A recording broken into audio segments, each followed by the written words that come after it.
नमस्कार साथियों, कैसे हैं आप लोग। हम आशा करते हैं आप सकुशल होंगे। आज पुनः हम लोग बिहार बोर्ड के द्वारा पूछे गए कुछ प्रश्न तथा संभावित प्रश्नों पर चर्चा करने वाले हैं, जो कि ठोस अवस्था का पार्ट नंबर 6 होने वाला है और जल्द ही ये समाप्त हो जाएगा। पार्ट 6 में फिर हम लोग विलियन चैप्टर पर बात भी करेंगे। आज के इस वीडियो में आपके लिए हम क्या लेकर आए हैं, क्या क्या प्रश्न है, आइए पहले देखते हैं, फिर उसे किस प्रकार से हल करना है उसको समझेंगे। सबसे पहला सवाल, निम्नलिखित में से कौन सा ऑक्साइड लौह चुंबकत्व प्रदर्शित करता है। अनुचुंबक प्रदर्शित करने वाला पदार्थ है। निम्नलिखित में कौन फेरी चुंबकीय पदार्थ है। निम्नलिखित में कौन आयन प्रतिचुंबकीय है। निम्नलिखित में कौन आयन अनुचुंबकीय है। अर्थात आज के जितने भी प्रश्न हैं वे सभी पदार्थ के चुंबकीय गुण पर आधारित है।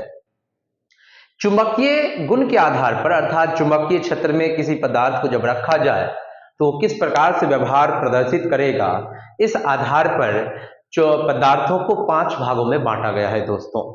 अनुचुंबकीय पदार्थ, प्रतिचुंबकीय पदार्थ, लौह चुंबकीय पदार्थ, प्रतिलौह चुंबकीय पदार्थ और एक होता है फेरी चुंबकीय पदार्थ।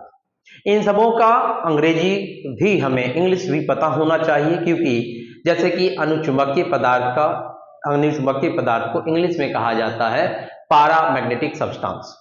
तो कभी कभी अनुचुंबकीय ना कहकर आपको कह सकता है कि निम्नलिखित में कौन पाराचुंबकीय पदार्थ है। जैसे कि प्रतिचुंबकीय पदार्थ का इंग्लिश होता है डायामैग्नेटिक सब्सटेंस, तो आपको प्रतिचुंबकीय ना पूछकर पूछ सकता है कि निम्नलिखित में कौन डायामैग्नेटिक पदार्थ है। तो इसीलिए सतर्क रहना पड़ेगा हम लोग को सारी चीजों को। आइए समझते हैं उसका इंग्लिश भी, हिंदी भी, उसके जो उदाहरण जो महत्वपूर्ण है, जिसको सिर्फ आपको उसी को याद रखना है, उसके सिवाय कुछ नहीं याद रखना है, उसको पहचानने का तरीका, सारी चीजें इस वीडियो में सीखते हैं। अंत तक बने रहिए और वीडियो का आनंद लीजिए। तो सबसे पहले जो चुंबकीय पदार्थ, चुंबकीय गुण के आधार पर पदार्थों को बांटा गया है, उसमें सबसे पहला नंबर आता है अनुचुंबकीय पदार्थ का। किसका आता है? अनुचुंबकीय अनुचुंबकीय पदार्थ। अनुचुंबकीय पदार्थ, अनुचुंबकीय पदार्थ को इंग्लिश में कहते हैं हम लोग पारा मैग्नेटिक सब्सटेंस।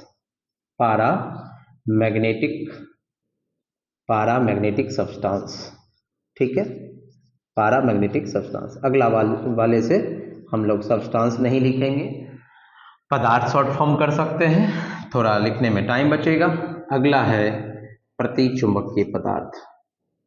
प्रतिचुंबकीय पदार्थ, प्रतिचुंबकीय पदार्थ, पदार्थ इस प्रकार से दे रहे हैं। पदार्थ ये यहाँ लिखा हुआ है, शॉर्ट फॉर्म कर दिया यहाँ पे डायामैग्नेटिक डायामैग्नेटिक सब्सटेंस।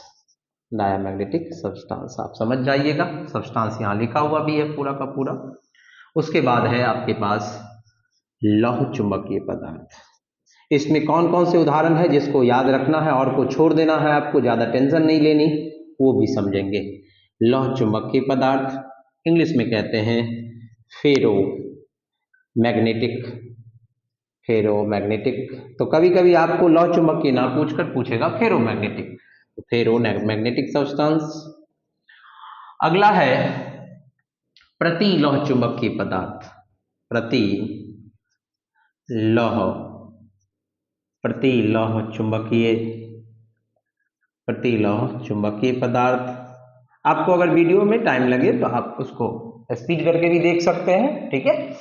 ये हमारा रहा anti anti ferromagnetic anti ferromagnetic magnetic substance, ठीक है। और एक रहा आपके पास, ऊपर में हम इसका स्थान दे रहे हैं, एक और रहा, इसको कहते हैं फेरी चुंबकीय पदार्थ। फेरी चुंबकीय पदार्थ, फेरी चुंबकीय पदार्थ। फेरी चुंबकीय पदार्थ को इंग्लिश में भी कहते हैं फेरी मैग्नेटिक सब्सटेंस, ठीक है। वीडियो को स्पीड करके देख ले सकते हैं आप यहाँ पर, जहाँ पे हमने लिखा हुआ है। अब है कि अनुचुंबकीय पदार्थ में कुछ उदाहरण को याद रखना है, प्रति चुंबकीय में कुछ को याद रखना है, लौह चुंबकीय में जिसको याद रखना है, प्रति लौह चुंबकीय में, और इसमें कुछ याद रख। और उसके बाद हम लोग जानेंगे कि अनुचुंबकीय और प्रति चुंबकीय पदार्थ के आयन को कैसे हम लोग पहचान कर सकते हैं। आइए थोड़ा मार्क कर ले लेते हैं दूसरा। अनुचुंबकीय पदार्थ, इसमें आपको जो उदाहरण याद रखने हैं यहाँ पे, आप ये याद रखना O2। यहाँ पर क्या याद रखना, जितना आपको ध्यान रखना है किसी हाल में वो बात आप यहाँ पे बात करो। आपको क्या ध्यान रखना है, O2 याद रखो, O2 ध्यान रखो, CO2 प्लस ध्यान में रखो, है ना, CO2 प्लस ध्यान में रखो, Fe2 प्लस ध्यान में रखो, इत्यादि इतना ध्यान में रख सकते हो। इसको तो पहचानने का, आयन को तो पहचानने का ही तरीका हम लोग सीखने वाले हैं। प्रति चुंबकीय पदार्थ में जो आपको याद रखना है वो आपके पास रहेगा, जैसे नमक, नमक का अनुसूत्र क्या होता है, NaCl। आपको याद रखना है बेंजीन यानी कि C6H6। नमक बेंजीन भी याद रखिएगा, ऑप्शन में नमक बेंजीन भी दे सकता है, नमक बेंजीन जल H2O, N2, है ना, जिंक Cu प्लस, ये सब। हालांकि इसको तो पहचानना सिखाएंगे आपको, लेकिन फिर भी आयन को भी रख लेते हैं। लौह चुंबकीय में जिसको याद रखना है किसी हाल में वो है लोहा, cobalt, nickel, gadolinium, Gd, gadolinium, gadolinium F block का तत्व है। और इसके साथ ही साथ एक और याद रखना है CrO2, CrO2 क्रोमियम डाइऑक्साइड। प्रति लौह चुंबकीय पदार्थ में क्या याद रखना है, मैग्नीज ऑक्साइड, MnO, एक ही याद रखना है आपको। फेरी चुंबकीय पदार्थ में आपको याद जो रखना है, हालांकि इसका विस्तारित डोमेन वगैरह होता है, बहुत कुछ समझाना होता है, लेकिन ऑब्जेक्टिव में बात कर रहे हैं, आप कहोगे तो उसके लिए बात विस्तारित डोमेन वगैरह पे बात करेंगे। Fe3O4 याद रखिए, है ना, है ना, Fe3O4, ZnFe2O4, उसके बाद Mg Fe2O4, इस सब को ध्यान रखिए। बस इससे ज्यादा आपको कुछ याद रखने की आवश्यकता नहीं है, आपका काम हो जाएगा। तो अब पहले कुछ क्वेश्चन को बना लेते हैं इससे, और फिर ये नीचे में जो प्रश्न है उसके लिए अलग से हम लोग बातों को समझने के लिए स्थान भी चाहिए। डिजिटल बोर्ड लग जाएगा तो फिर लिखने का जितना होगा उतना लिखेंगे, अभी फिलहाल के लिए जगह नहीं होती, मिटाना होता है, फिर एडिटिंग करे, उसको जोड़े, तो वीडियो को हम जोड़ते नहीं है, तो वो सारी चीजें हैं। तो अनुचुंबकीय पदार्थ में यहाँ पे निम्नलिखित में से कौन सा ऑक्साइड लौह चुंबकत्व प्रदर्शित करता है। लौह चुंबकत्व, क्या चीज, लौह चुंबकत्व कौन प्रदर्शित करेगा, तो जो अनुचुंबकीय पदार्थ होगा। अनुचुंबकीय पदार्थ होता है जो दुर्बल रूप से चुंबकीय क्षेत्र की ओर आकर्षित होती है। प्रति चुंबकीय पदार्थ वे होते हैं जो चुंबकीय क्षेत्र की ओर से दुर्बल रूप से प्रतिकर्षित होते हैं। लौह चुंबकीय पदार्थ वे होते हैं जो चुंबकीय क्षेत्र की ओर प्रबल रूप से आकर्षित होते हैं। प्रति लौह चुंबकीय पदार्थ में लौह चुंबकीय पदार्थ की भांति ही डोमेन होती है, लेकिन एक दूसरे के विपरीत दिशा में चुंबकीय क्षेत्र में रखने पर संरेखन होने के कारण समान संख्या में, एक ऊपर तो एक नीचे, एक ऊपर तो एक नीचे हो जाने के कारण इसकी चुंबकीय आघूर्ण शून्य हो जाती है, यानी कि कुछ नहीं होता चुंबकीय क्षेत्र में रखे जाने पर। फेरी चुंबकीय पदार्थ में असमान संख्या में चुंबकीय क्षेत्र में रखे जाने पर डोमेन संरेखित हो जाता है, यानी कि दो ऊपर तो एक नीचे, दो ऊपर तो एक नीचे। इसके कारण ये कुछ चुंबकीय गुण इसके पास होती है, लेकिन गर्म करने पर ये क्या बन जाता है, अनुचुंबकीय पदार्थ ये भी बन जाता है। ठीक है, तो अब यहाँ पे आपको तो पहले ये तो छोटी सी बातें थी उसको बता दिया, आप इससे बना सकते हो सारा का सारा क्वेश्चन। निम्नलिखित में से कौन सा ऑक्साइड लौह चुंबक प्रदर्शित करता है, CrO2, MnO2, Fe3O4, V2O5। तो इसमें से आपको क्या देखना है, क्या कह रहा है, लौह चुंबक प्रदर्शित करता है। तो लौह चुंबक प्रदर्शित करने के लिए आपको यहाँ पे लौह चुंबकीय पदार्थ में आ जाना है। यहाँ पे हमने CrO2 रखा है और ऑप्शन से आपका क्या हो जाएगा, ए हो जाएगा। कौन सा ऑक्साइड लौह चुंबक प्रदर्शित करेगा, ऑप्शन से ए, CrO2। अगला सवाल कहता है कि अनुचुंबक प्रदर्शित करने वाला पदार्थ है। तो अनुचुंबकीय पदार्थ पर चलिए, अनुचुंबकीय पदार्थ में कौन है, O2 है। तो यहाँ पे आपको यही ध्यान रखना है, अनुचुंबक प्रदर्शित करने वाला पदार्थ कौन हो गया, O2, H2O, NaCl, C6H6, ये सब हो गया प्रति चुंबकीय पदार्थ। निम्नलिखित में कौन फेरी चुंबकीय पदार्थ है, निम्नलिखित में से कौन क्या है? फेरी चुंबकीय पदार्थ। बोर्ड वाले ने यहाँ गलती क्या किया था, या क्वेश्चन बैंक वाले ने गलती किया है, या बिहार बोर्ड वाले ने, पता नहीं, फेरो चुंबकीय पदार्थ दे दिया है। फेरो चुंबकीय का मतलब हो गया ये फेरो चुंबकीय, यानी कि आधा इंग्लिश आधा हिंदी, फेरो चुंबकीय।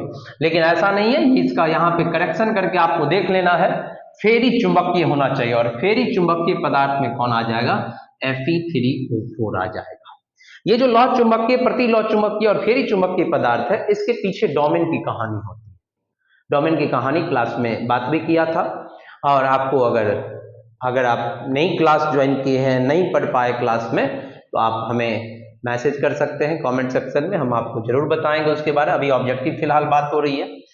अब जो ये 2 क्वेश्चन बचा हुआ है, इसके लिए अलग कंसेप्ट है दोस्तों। यहाँ पे अनुचुंबकीय पदार्थ और प्रतिचुंबकीय पदार्थ में जो आयन होते हैं, उसको पहचानने का तरीका होता है, अनुचुंबकीय में अ से आपको याद रखना है अयुग्मित इलेक्ट्रॉन।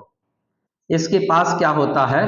अयुग्मित इलेक्ट्रॉन रहता है। कैसे पहचानेंगे अभी तो आपको पहचाना। इसमें अयुग्मित इलेक्ट्रॉन नहीं होता है, इसमें अयुग्मित इलेक्ट्रॉन नहीं होता है, इसमें अयुग्मित इलेक्ट्रॉन होता है। तो कैसे पहचानना है?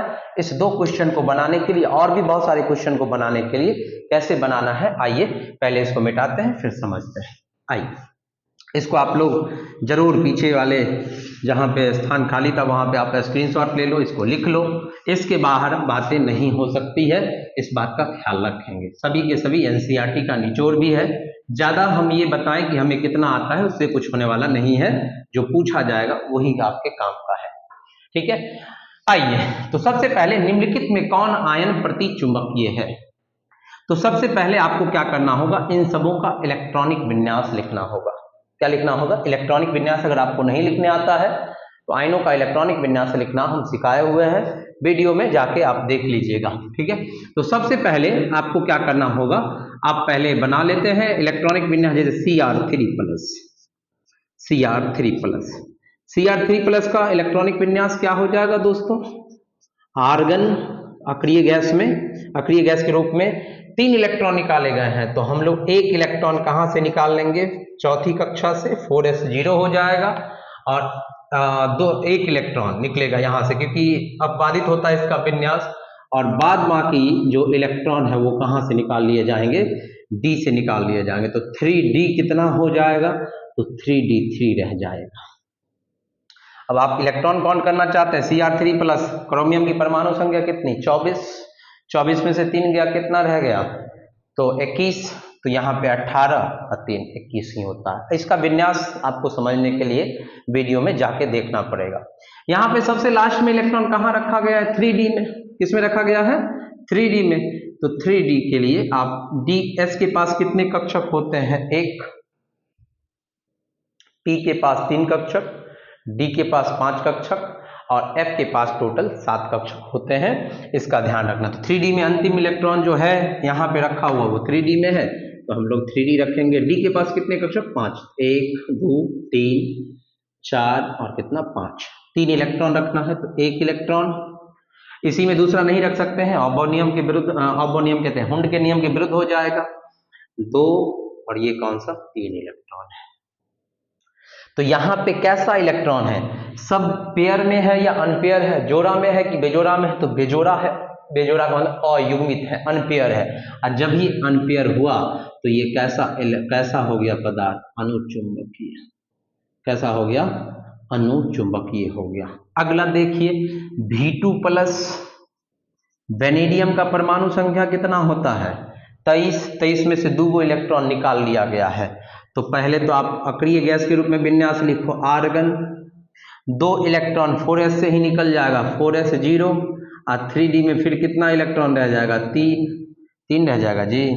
4s में से 2 निकाल लिए, तो 3d में वैसे भी कितना रहता पहले?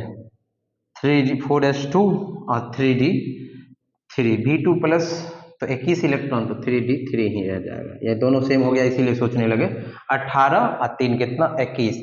अब V2 के प्लस के पास भी 21 इलेक्ट्रॉन। तो इसका भी अगर आप दिखाना चाहो तो ऐसे ही दिखाओगे, है ना? 3d और यहाँ पे कितना? 3 इलेक्ट्रॉन, तो 1 2 3। तो ये भी आपका क्या हो जाएगा? अनुचुंबकीय ही हो जाएगा। कैसा हो जाएगा? अनुचुंबकीय। अगला क्या है? Sc3+। Sc3+, Sc3+ में क्या हो जाएगा? तो Sc3+, स्कैंडियम की परमाणु संख्या 21, स्कैंडियम की परमाणु संख्या 21, 21 में से 3 इलेक्ट्रॉन निकाल लिया गया 18, यानी कि आर्गन Ar और 4s0 और 3d भी क्या हो गई? 0 हो गई। तो लास्ट वो जिसमें इलेक्ट्रॉन होगा उसकी अगर बात करें तो आर्गन के पास क्या है? आर्गन के पास अगर जाइएगा तो इसकी विन्यास अगर लास्ट में उस फॉर्म में दिखाना हो कि लास्ट में कौन मौजूद है, तो इसके लिए 1s2, 2s2, 2p6, और नहीं तो डायरेक्टली अगर अक्रिय गैस है, अक्रिय गैस पर आ गए आप, पूरी तरह से ये खाली हो गया, इसके लास्ट में जाइएगा तो 3p6 आएगा। आर्गन के लास्ट में क्या होगा? 3p6। तो लास्ट वाला आपका जहां इलेक्ट्रॉन मौजूद है वो रहेगा 3p। तो 3p में कितने कक्षक? 3 कक्षक, 6 इलेक्ट्रॉन, 1 2 3 4 5 6, पूरा का पूरा भरा हुआ है। इसका मतलब ये क्या है? प्रतिचुंबकीय पदार्थ। कैसा पदार्थ है? प्रतिचुंबकीय पदार्थ है। बताने के लिए तो बहुत कुछ है, लेकिन अभी तो इसे ही बनाना है। तो एक मिल गया हमें Sc3+। आपको चेक करना है टाइटेनियम 3+ आयन, उसको भी चेक कर सकते हैं आप, जरूर चेक करिए। Ti3+, टाइटेनियम की परमाणु संख्या 22, 22 में से कितना इलेक्ट्रॉन निकाल लिया गया है? 3 इलेक्ट्रॉन निकाल लिया गया है। तो आर्गन 4s0 और 3d2 रहता तो 1 इलेक्ट्रॉन यहां से भी निकलेगा तो 3d1, और यहां पे अगर आप इसका बनाएंगे तो 3d रहा, 2 3 4 5 और 1 इलेक्ट्रॉन यानी अनपेयर है, तो ये भी कैसा रहेगा? अनुचुंबकीय रहेगा। तो ऑप्शन से आपका क्या हो गया? सी हो गया। एक और देखेंगे तो उसमें और भी ज्यादा बातें क्लियर हो जाएगी। आइए, और नहीं समझेंगे तो आप कमेंट सेक्शन में जरूर बताना, हम फिर दूसरा प्रयास करेंगे आपको समझाने का। ठीक है, आइए इसको मिटाते हैं। और समझना ही है, अगर आपको इलेक्ट्रॉनिक विन्यास में दिक्कत है तो आप इलेक्ट्रॉनिक विन्यास वाले सेक्शन में जाके देखो, वहां पे आपका डॉट क्लियर हो जाएगा। ठीक है, इलेक्ट्रॉनिक विन्यास तो आना ही चाहिए आपको इस सब को लिए। तो कह रहा है निम्नलिखित में कौन आयन अनुचुंबकीय? अनुचुंबकीय होने के लिए क्या चाहिए? अयुग्मित इलेक्ट्रॉन माने बेजोड़ा, जिस 100 जोड़ा नहीं होना चाहिए, एको को बेजोड़ा हो गया, अयुग्मित इलेक्ट्रॉन हो गया तो अनुचुंबकीय होगा। तो सबसे पहला कौन है? Cu+। तो Cu+ का विन्यास क्या हो जाता है? आर्गन। आपको दिक्कत अगर विन्यास में होगा तो कुछ नहीं समझ में आएगा, इसके लिए विन्यास जाके सीखिए पहले। 4s0 और ये हो गया 3d10, 3d10 d10 पूरा का पूरा भरा हुआ है, डी में 10 इलेक्ट्रॉन रख सकते हैं, तो ये डायरेक्टली तो हो गया, ये क्या है? प्रतिचुंबकीय है। अगर आप ऐसे करके देखना चाहते हैं वो भी दिखा देते हैं, आइए, है ना, 3d, है ना। आप ये जो सोच रहे होंगे कि हाँ टिक लगा लें और बात खत्म हो जाएगी, तो वही क्वेश्चन थोड़ी पूछेगा। आप इसीलिए अलर्ट रहो, ये पूरा का पूरा सब का सब जोड़ा है, इसका मतलब ये क्या है? प्रतिचुंबकीय पदार्थ है, प्रतिचुंबकीय है। ठीक है, अगला है Zn2+। Zn2+, तो इसका क्या हो जाएगा? आर्गन 4s0 3d10, इसका भी वही हाल है, तो ये सेम स्थिति बनाएगा और ये प्रतिचुंबकीय है। पूछ रहा है अनुचुंबकीय, क्या पूछ रहा है? अनुचुंबकीय, तो इसका मतलब ये भी नहीं हुआ, ये ऑप्शन नहीं, ये ऑप्शन भी नहीं। सी पर आइए सोचते हैं, तो सी तो यहां सोचे भी थे, अभी फिर से सोचना। Sc3+ आर्गन, स्कैंडियम के पास 21 इलेक्ट्रॉन, 3 इलेक्ट्रॉन निकाल लिया 18, यानी कि आर्गन बन गया। 4s0 3d0, अर्थात लास्ट में कितना है? 3p6 है। और अगर आप इसका बनाएंगे 3p, तो 3p में सबके सब भरे हुए 1 2 3 4 5 6 पूरा भर गया, तो ये भी क्या होगा? प्रतिचुंबकीय। आइए अगला है Cu2+। Cu2+, तो Cu2+ से क्या कैसे पहचानेंगे? तो इसके लिए हो जाएगा आर्गन 4s0 और 3d9, 3d9 यही बच्चा ना, तो 3d, ये हो गया 3d, 2 3 4 5, कितने? 9 इलेक्ट्रॉन, 1 2 3 4 5 6 7 8 9, एक अनपेयर इलेक्ट्रॉन रह जाने के कारण ये कैसा पदार्थ हो गया? अनुचुंबकीय पदार्थ। तो यही ऑप्शन हमारा सही है और ऑप्शन से क्या हो जाएगा, डी हो जाएगा। थोड़ा इसमें इलेक्ट्रॉनिक विन्यास का इश्यू हो सकता है आपके साथ, अगर आप नहीं जानते होंगे तो थोड़ा हो सकता है कि ये क्या है, लेकिन अगर विन्यास अगर आप जानते हैं तो इसको आसानी से पहचान सकते हैं। अगर कोई भी परेशानी इसको समझने में हुआ हो तो आप कमेंट सेक्शन में जरूर बताइएगा, हम आपके लिए एक नए वीडियो को लेकर जरूर आ जाएंगे। तक मिलते हैं इसी के साथ अगले वीडियो में। नमस्कार दोस्तों, नमस्कार साथियों, बाय बाय।